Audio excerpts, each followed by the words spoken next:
ஜீவன் ரெண்டும் சேர்ந்தது தேவன் வகுத்த சாசனம். காதல் எந்த நாளிலும் கவிதை போல சாஸ்வதம். இன்று வந்த நேசமோ பூர்வ ஜன்மயோகம்.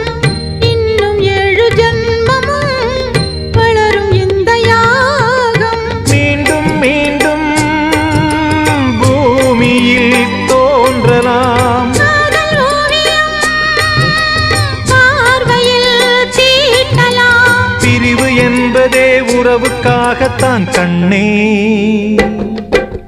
தென்றல் காற்றே கொஞ்சம் நில்லு. அங்கே சென்று அன்பைச் சொல்லு. தனிமை கொதிக்குது, நினைவினில் அனலும் அடிக்குது.